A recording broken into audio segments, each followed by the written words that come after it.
Welcome everyone to Community IT Innovators Voices interview. Today, I'm very happy to be interviewing Matt Eshleman. So Matt, would you like to introduce yourself?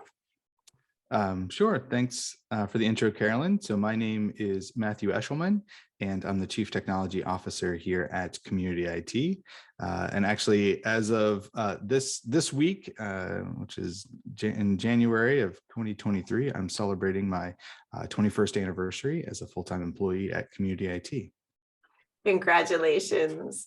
So that's my first question is, can you talk a little bit about your career path and when you joined Community IT, what did you do? Sure. So actually, even though I'm celebrating my 21st anniversary as a full-time employee, I actually started as an intern in the summer of 2000 as part of my university program at Eastern Mennonite University. I was coming to DC to participate in a program that they called the Washington Study Service Year. And so that combined a year in DC, living in a group house, doing kind of part-time volunteer work, and then taking classes part-time and living in community. And my internship was at Community IT. And so I started a little bit early so I could kind of get a jump start on living in DC and just having that experience, and was able to get connected with Community IT, who was able to combine, kind of a part-time tech work. So during that first year, I did IT support at a nursing home.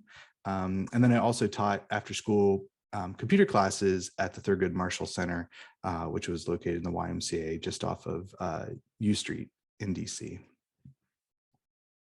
It seems like a long way from starting as an intern to being the what is your title? Can you Chief Technology Officer, CTO. Yeah. Chief Technology Officer. Yeah.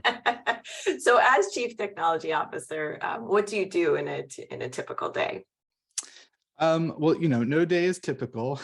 And I kind of have a dual focused role in that I'm responsible for the oversight, architecture and management of what we call our centralized services team. So at Community IT, we provide managed IT services to almost 200 nonprofit organizations that represents about 6,500 devices. So I oversee the team that's really responsible for managing the tools and technology that we use to handle all of those endpoints.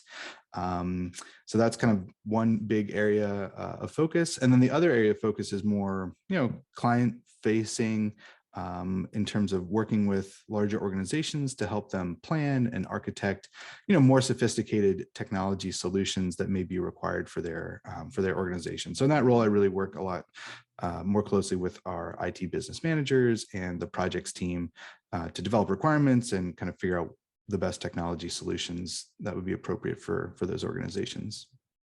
Can you talk a little bit about that IT business manager team and their role and how that helps clients of Community IT?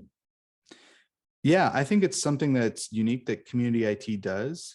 I think early on, we have really taken a relationship-driven approach to the technology support that we do. I think we've recognized that the actual technology piece of the work is relatively small. It's super important, but it is relatively small. I mean, the big thing that we focus on is, I think, helping organizations, use and adopt appropriate technology solutions. And that really involves a lot of planning. It involves understanding the organization, understands how their staff, how they use technology, the tools that are available. And so that IT business management role was really developed and kind of created as a separate entity within Community IT a number of years back, because what we found is that there's really some specialization that's required to operate networks. So we have centralized services that's really focused on consistency and operating at scale. So we look at our network as 6,500 devices in 200 sites. So we really want to take a consistent and automated approach to supporting that. We have engineers who are very good at projects and really great at the technology.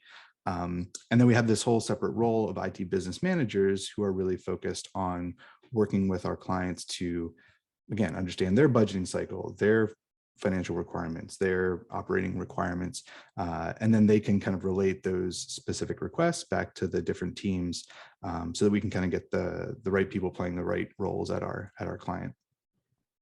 That makes a lot of sense. What would you say is your favorite thing about your job at Community IT? Well, I really like the fact that I have, I get to work at a tech company that has lots of great employees. I think we're almost at 50 staff right now. And I think we've got great people, great employee owners working at Community IT who are really dedicated to their job, they're experts, and they're always willing to share, what they know. So I think that's great to feel like I've got the support of a huge, bench of tech staff. And then I really enjoy the client work that we get to do. I mean, working with so many different organizations, seeing how they're using technology to, support their mission, or get out of the way so that they can really focus on their work is really energizing to me, and to just kind of see how many different organizations we get to affect. So whenever I, see people in the news or hear them on the radio, I really love knowing that Community IT has played a role in, getting that organization to where they are. I know, it's such a great feeling when you're like, and we help them, we support them to do that cool stuff. Mhm. So it sounds like you were interested in technology, even as a college student, and you knew you were going to have a technology career. Do you have advice for other maybe students or people who are starting out in a tech career? Are there certain certifications that you should get, or like you did, find an internship that kind of combines your interests? Like how do you start in nonprofit technology? Mhm. Yeah, well, I think it, it helps to figure out what you like and what you're good at. And, I was really fortunate in that, the college experience I had included that internship element. And I think without that internship element, I wouldn't have ended up at Community IT, certainly. And it may have taken me, I think, a lot longer to end up at a place where I really felt comfortable. So I think, to me, having some kind of internship or volunteer experience is really helpful. So for me, I was a computer science major. I have a math minor and a degree in computer information systems. And so I knew I wanted to be in the tech space, but it wasn't until I came, to DC and had that internship experience where I realized that the things that were really appealing to me were working with end users, doing some of the network administration side. And, it wasn't the coding and development that was appealing to me. I'm an outgoing person. I like that social interaction. And so, meeting and interacting with clients, going from place to place, that was all like really energizing to me. And if all I had was kind of a background in coursework, kind of doing coding projects, I don't think that, that gift of being connected with people would have been realized. And so I do think for folks that are starting out, finding ways to get connected with, volunteer opportunities or internships or other service as a way to do some self-exploration, to figure out, what you like, what you're good at, what you have talents in, is really an important way to start. And then the certifications and all of that stuff can come later. And I do think technology is one of those fields where, you don't necessarily have to have a tech degree background to get started. I mean, I think that may be shifting a little bit, but I look around at the colleagues that I have at Community IT, and, some of the most talented people don't have, a tech background. They don't have a tech degree, but they have aptitude for it, and they've kind of cultivated over time. And then maybe they've supplemented, that learning with some additional certifications, which again, can always be added on later. So. That makes sense. I'm guessing that cybersecurity was not as big a part of your role when you started 23 years ago. That is definitely something that's changed a lot. So I wonder if you could talk a little bit about how you got interested in it, and how, I know you as somebody who kind of heads up how we handle cybersecurity, and you talk a lot about it in different webinars and speaking engagements. So how did that come about? Yeah, I think certainly whenever I started at Community IT, back in 2000, there wasn't, at least at Community IT, there wasn't a whole separate discipline around cybersecurity. We certainly had best practices for how we would expect to set things up, and good practices that we would follow. But that really, I think, has changed over time. I think certainly there wasn't the same scale of kind of criminal cyber crime that exists now. You see that certainly in the FBI reports over time. I mean, that's something that's really accelerated a lot just over the last 5 to 10 years. And so there wasn't kind of the same degree of threats. We've always had antivirus on our networks that we supported. We've always encouraged clients to have good passwords, but I think the kind of the scale and complexity of kind of what is considered cybersecurity certainly has expanded. And so I do think in reaction to I think the rise of cybercrime as kind of a financially motivated activity to kind of break into networks and either try to deploy ransomware or just straight up dupe people or con them into buying gift cards or updating wire transfer information. There has needed to be a really separate and added focus on protecting an organization and protecting their data. So, I think it came out of our approach of having, just good IT practices. And then those certainly have evolved to keep up with the attacks that we see across the networks that we support. And so when you expressed an interest in taking this on or becoming like our internal expert in this, how did community IT support you in that? Like, I've been interested over these interviews that people, they don't stay stuck in, like, if you start on help desk, you're not necessarily on help desk forever. There's lots of opportunities to be interested in something. Sometimes people are able to create, a job category, a job description for themselves. So how did that work with you? Mm-hmm. Yeah, so certainly, I started as an intern, working 20 hours a week. And of that, only maybe 8 to 10 was actually doing tech work. So I was what we called back then a network administrator, so a tier 1 technician. And then after about a year or two, then I was promoted to network engineer. And so back in those days, every tech, kind of had a stable of clients that they were responsible for.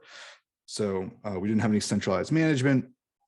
And so, I moved up as an engineer, and then I had the clients that I supported, and I did everything from technical escalation from the tier 1s that I was responsible for to the projects of the client. And then that kind of became more specialized. And I think I became then a team lead responsible for a number of techs. And then, I think we have been developing the business over time. So there, community IT of 2000 looks a lot different than, community IT of 2023, in that there are jobs and responsibilities and titles that just never existed back then. And so we have done a lot of that, business innovation along the way to figure out, what jobs need to be done to support our clients, what positions maybe need to be created to encourage and take advantage of the skills that our staff have.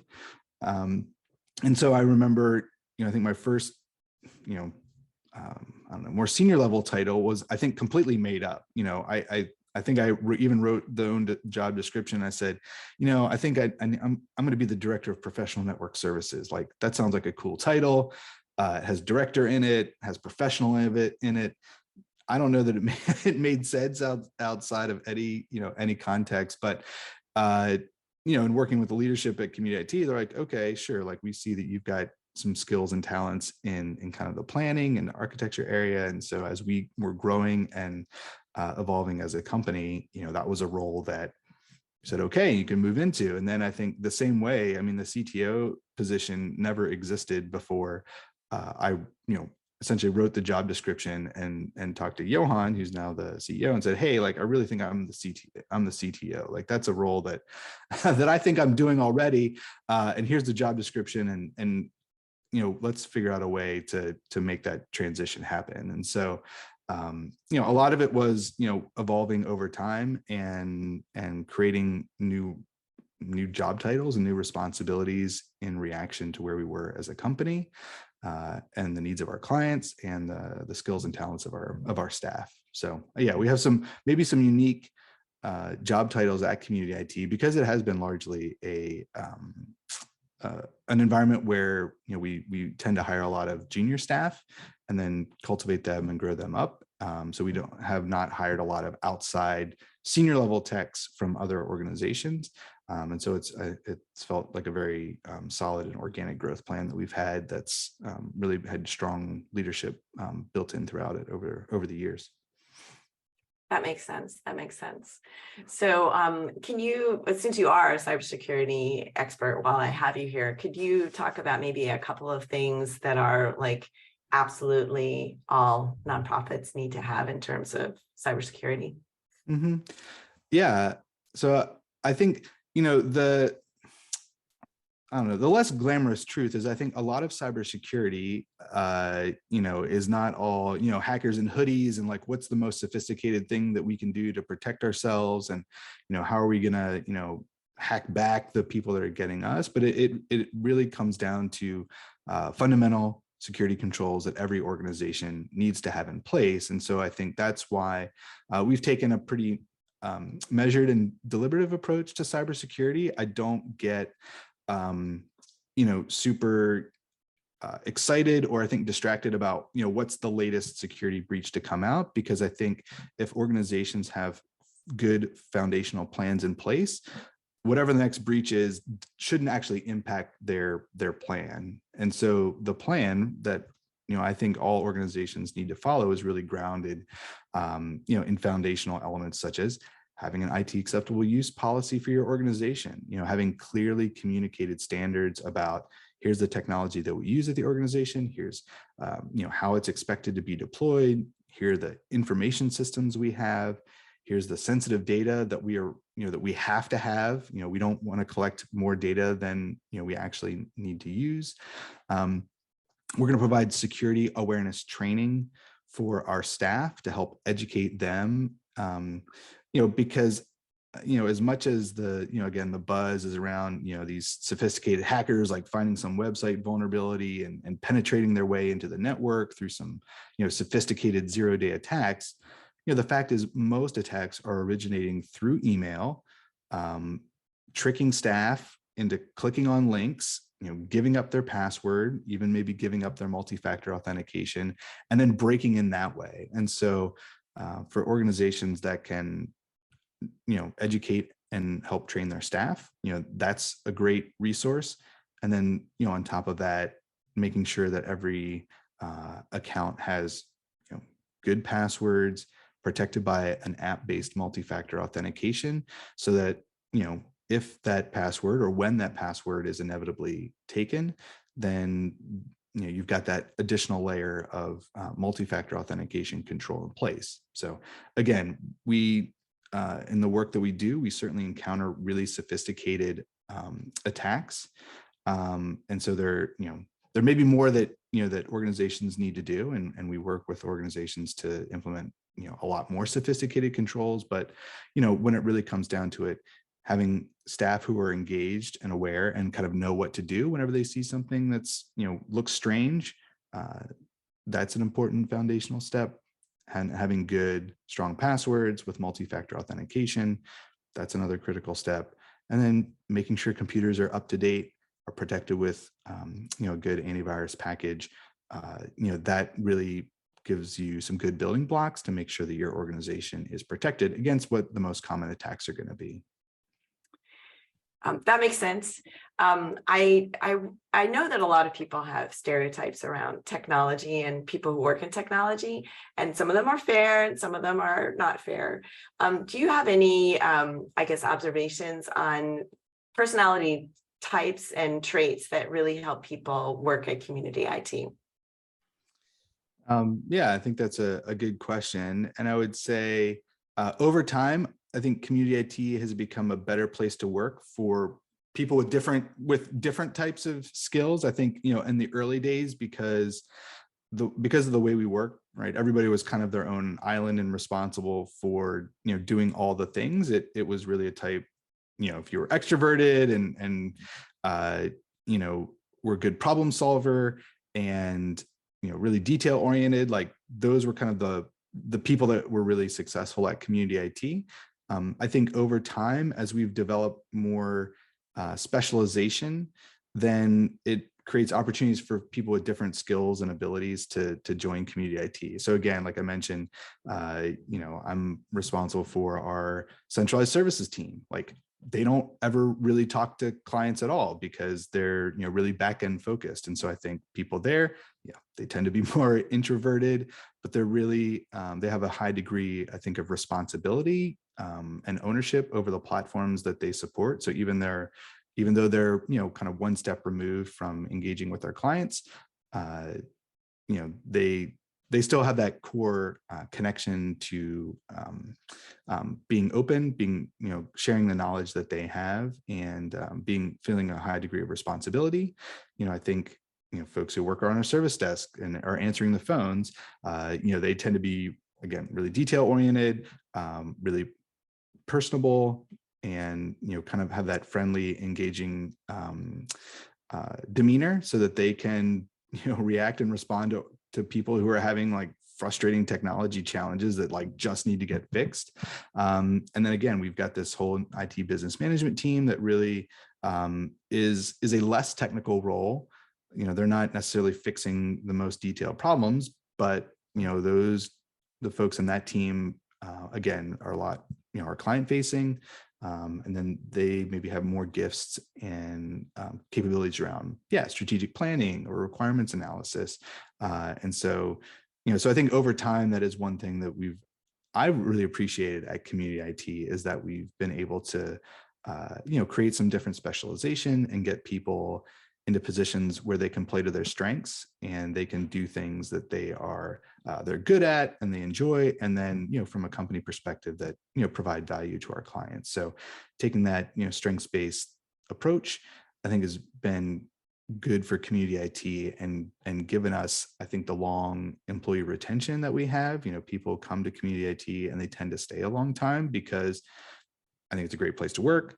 We get to work with a lot of really fantastic organizations, and people are in jobs where, they're good at what they do, and they're not, beat up for weaknesses that they have, but they're put into positions where they can use their strengths to be successful. That is one thing that in these interviews I've found there's a lot of job satisfaction and a lot of work-life balance as well, for sure. So I think this is a question I often ask people, and I get asked as well. So when you are asked, like, what does community IT do? Or what do you do at community IT? But what does community IT do? What do you tell people? So I think I first start with we provide IT services to nonprofit organizations. So that's kind of the baseline. And depending on the response from there, I would go on. I think for people that work at like really large organizations, they don't quite understand that. I think for people that work at, small organizations, or particularly other nonprofits, are like, oh yeah, like we have, then the conversation go from there, talking a little bit more about our outsourced IT services, and cybersecurity, I think, has become quite buzzy in the last couple of years. And so talking about how community IT supports organizations from a cybersecurity perspective, often, we'll continue the conversation, or we'll get a lot more interest. Thank you so much, Matt, for taking this time to talk to me and letting me know all about your 23 years at community IT. Congratulations again, and thank you. Great. Thanks, Carolyn. It's been really fun talking with you about this, and talking about community IT and just thinking about the last 23 years and kind of all the growth and evolution that's happened over that time.